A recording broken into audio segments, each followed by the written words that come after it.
Hello friends, मेरा नाम अंकित कुमार है और आप लोग देख रहे हैं यूपीएससी एजुकेशन अंकित कुमार। और मैं यूपीएससी से रिलेटेड कुछ बेसिक इन्फॉर्मेशन देना चाहूँगा।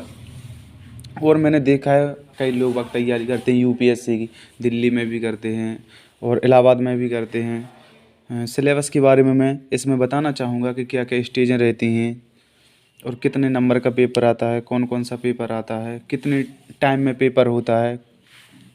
तो आप लोग देख लीजिए, मैं स्टार्ट कर रहा हूँ।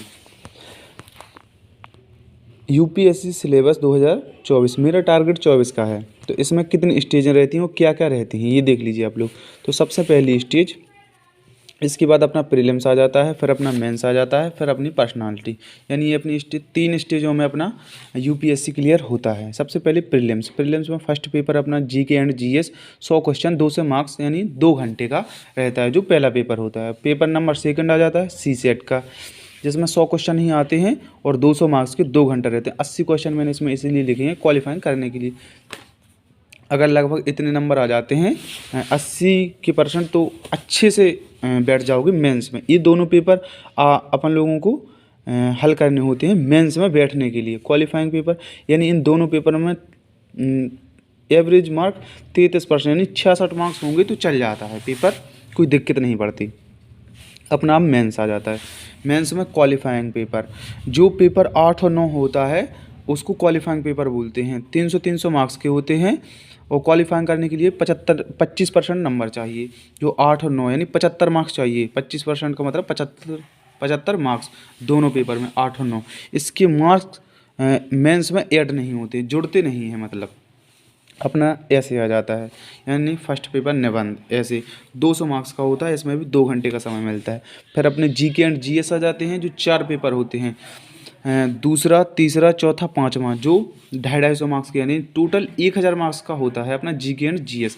अपना आ जाता है ऑप्शनल। ऑप्शनल 6 और 7 250 मार्क्स के होते हैं दोनों पेपर, और टोटल ये मार्क्स का होता है। देख लो, मैंने बना रखा है कि पूरा मेंस टोटल 1750 मार्क्स का होता है। फिर इसके बाद अपना इंटरव्यू आ जाता है, जो 275 मार्क्स का होता है, और इन दोनों का टोटल कर दो तो 2025 मार्क्स का होता है, जो मैंने बता दिया है। अब आप लोग देख लेंगे कि इसमें सिलेबस क्या होता है, कौन सा पेपर में कितना सिलेबस आता है, वो क्या क्या है, कब कब पेपर होते हैं, ये देख लीजिए आप लोग। तो अब देख लीजिए, मैंने पिछले में बताया है, जो इसमें 3 स्टेज होती है, प्रीलिम्स, मेंस और इंटरव्यू। सबसे पहला प्रीलिम्स में पेपर फर्स्ट होता है जीएस का, जिसमें 100 क्वेश्चन 200 मार्क्स यानी 2 घंटे का समय रहता है।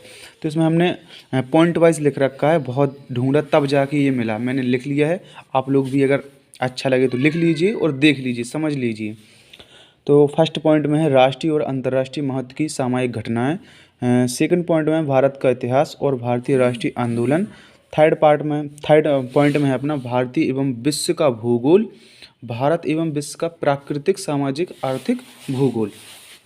चौथा पॉइंट है अपना भारतीय राजतंत्र और शासन, संविधान, राजनीतिक प्रणाली, पंचायती राज, लोकनीति, अधिकारों संबंधी मुद्दे। और पांचवा पॉइंट है अपना आर्थिक और सामाजिक विकास, सतत विकास, गरीबी समावेशन, जनसांख्यिकी, सामाजिक क्षेत्र में की गई पहल आदि। छठवां पॉइंट है अपना पर्यावरणीय, पारिस्थितिकी, जैव विविधता और जलवायु परिवर्तन संबंधी सामान्य मुद्दे, जिनके लिए विषयगत विशेषता की आवश्यकता नहीं है। और सातवां पॉइंट है सामान्य जनरल साइंस। अपन को जो जीएस पेपर फर्स्ट में है, अगर इतना आप लोग पढ़ लेते हैं तो कोई दिक्कत नहीं है, क्योंकि अगर आप लोग उस पर गूगल पे जाकर देखोगे तो बहुत सारा सिलेबस है, आप तो देख ही नहीं पाओगे, इतना तो याद कर ही नहीं पाएगा कोई।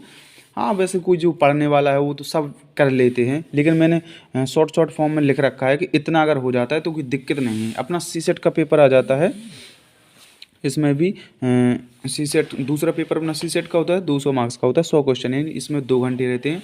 वो 33% आपको मिनिमम मार्क चाहिए और 66 नंबर चाहिए। इसमें अपना सी सेट हो जाता है। सी सेट में क्या क्या आ जाता है, अपनी बौद्धिकमता है, संचार कौशल एवं विश्लेषणात्मक क्षमता है, निर्णय लेना और समस्या समाधान है, सामान्य मानसिक एकता है।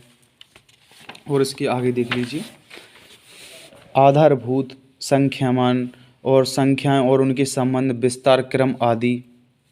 और 10वीं कक्षा का स्तर, आंकड़ों का निर्वाचन, चार्ट, ग्राफ, तालिका, आंकड़ों का पर्याप्त आदि 10वीं स्तर का। ये जो मैथ के जो क्वेश्चन हैं, ये टॉपिक हैं, ये कक्षा 10 के हैं। अगर आप लोग इसमें थोड़ा सा अंदर डीपली अंदर तरीके से देखोगे तो कोई दिक्कत नहीं है, ज़्यादा इतना कठिन भी नहीं है, तो सीसेट हो जाएगा। और जो मैंने अभी ये 2 पेपर बताए हैं, जीएस फर्स्ट और जीएस सीसेट का, इन दोनों पेपरों में आप लोगों को पास करने के लिए, पास कर लोगे तब जाके आप मेंस में बैठेंगे। मेंस में टोटल 9 पेपर होते हैं, 1750 मार्क्स का होता है पूरा। पेपर फर्स्ट जो निबंध 250 मार्क्स का होता है। फिर पेपर सेकंड आ जाता है जीएस फर्स्ट, इसका भारतीय विरासत और संस्कृति, विश्व का इतिहास एवं भूगोल तथा समाज। फिर पेपर थर्ड आ जाता है जो पेपर सेकंड होता है, जीएस पेपर सेकंड का होता है, शासन व्यवस्था, संविधान, राज्य व्यवस्था, सामाजिक न्याय तथा अंतर्राष्ट्रीय संबंध। इन दोनों को मैंने मिलाकर रखा है, जीएस पेपर फर्स्ट और जीएस पेपर सेकंड, जो 500 मार्क्स के हैं। अपना पेपर 4 आ जाता है जो जीएस पेपर थर्ड का होता है। इसमें क्या क्या आता है, विज्ञान एवं प्रौद्योगिकी, आर्थिक विकास, जैव विविधता, पर्यावरण सुरक्षा तथा आपदा प्रबंधन। और पेपर 5 में जीएस पेपर 4 होता है, नीति शास्त्र, सत्यनिष्ठा और अभिवृत्ति। ये दोनों 500 मार्क्स के होते हैं। वैकल्पिक विषय 6 और 7 अपना, ये दोनों वैकल्पिक विषय हैं जो 250 नंबर के होते हैं, 500 मार्क्स का होता है पूरा। और पेपर 8 जो क्वालिफाइंग पेपर है, इसमें 25% मार्क्स यानी 300 में से 75 मार्क्स लाने होते हैं। ऐसे हिंदी 9वां होता है जी, भाषा के लिए हैं दोनों पेपर 8 और 9, मैंने पिछले ही बताया था। इसके नंबर ऐड नहीं होते हैं मेंस में।